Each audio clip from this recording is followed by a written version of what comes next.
What's up, family? This is your man, not your boy, bringing you another gold nugget that you can either pick up or you can just kick it aside.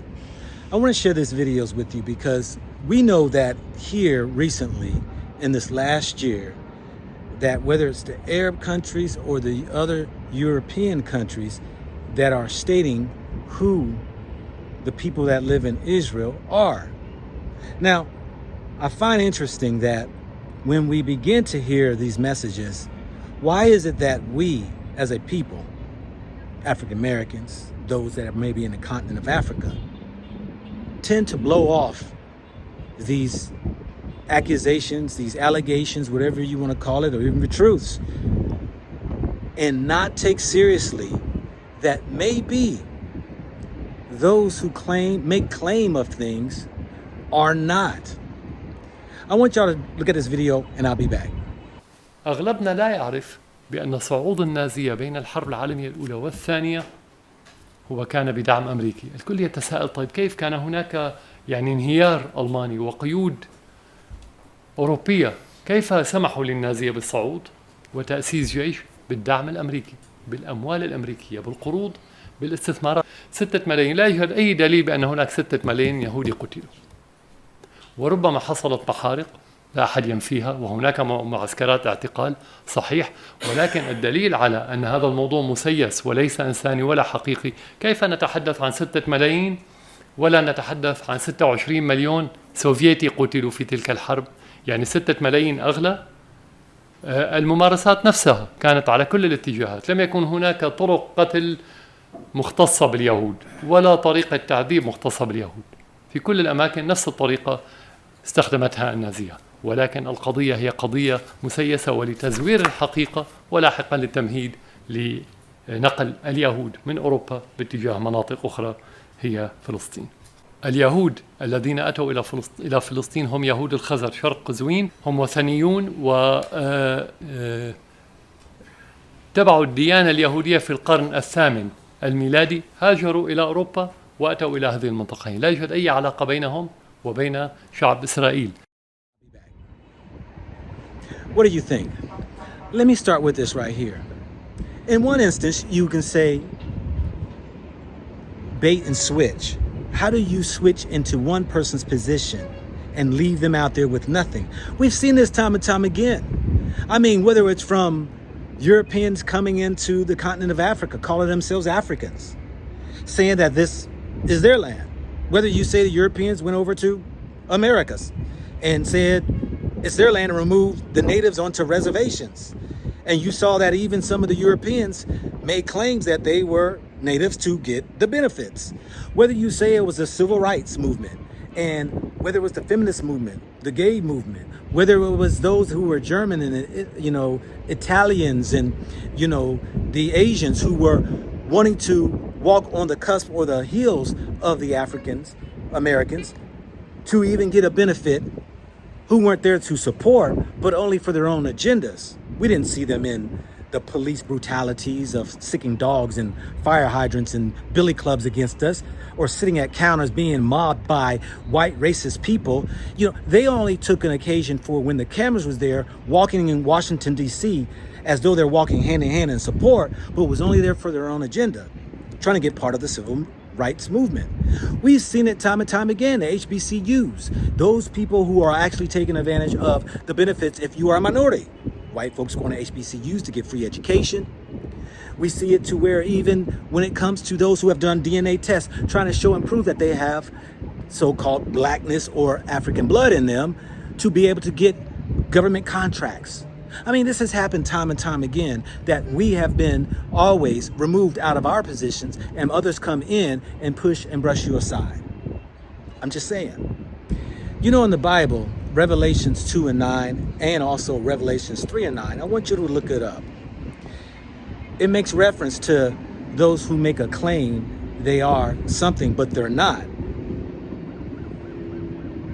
And yet God calls them Satan. I want y'all to look that up. As well as those 2 verses are very comforting, because even when we hear from those who are the neighboring countries of those who live there in Israel, and those who were in past times surrounded or lived with these people, they're making claims that these people are not who they say they are, but yet are Khazarians. You know, there are writers, historians who have made claims. There are those who are theologians. There are those who are archaeologists who are making claims that these people come from specific places. And because of their following of Judaism is why they will call themselves Jews. The interesting thing that I find, though, is that in the Israelis, they may claim that their heritage stems from the maternal side. But interesting enough, biblically, it says it shall come from the paternal side. That is a very important part for me to see, that even Christ, y'all say Jesus, had to stem from the paternal side. So then that now all of these evidence that are popping up are starting to paint a picture that even our brothers and sisters out here who are stating based upon biblical proofs that those African Americans who were taken strategically out of Africa, brought into the Americas, to include those who are in Brazil and Central America, have a strong connection of being part of the tribe of Judah. So many scriptures that actually will point the finger, whether you go into Deuteronomy and see the evidence and compare the curses. Who are the people who endured those curses? It's strangely enough, it all will show who were sent on ships, the behaviors of their children being taken away, these other curses that you would have to endure by being the servants and slaves to others. You'll be sent over into other countries. These are also mentions being scattered to the four corners of the earth. Sounds familiar for us, don't it? We are the only group of people in the world that has been scattered to the four corners of the earth. The Arabs have come in and taken away and split and divided to take to the east of the world. And the Europeans came into the continent as well as over what they call Middle East to spread and to divide and to send off through the transatlantic slave trade to the west of the world. Hence why you find us in all places of the world. You can't find that with those who are there in Israel. Their place of location was Europe.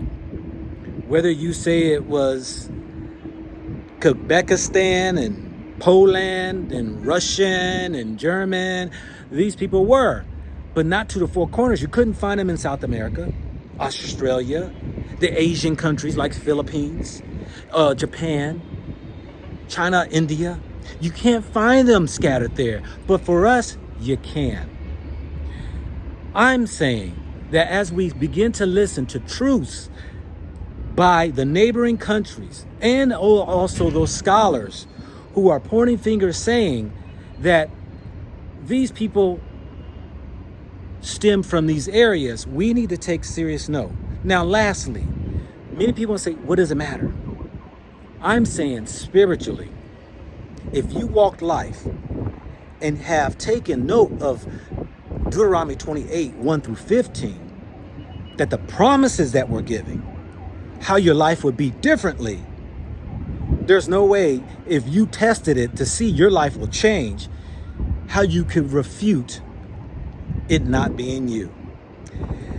This is your man, not your boy, bringing you another gold nugget that you can either pick up or you can just kick it aside.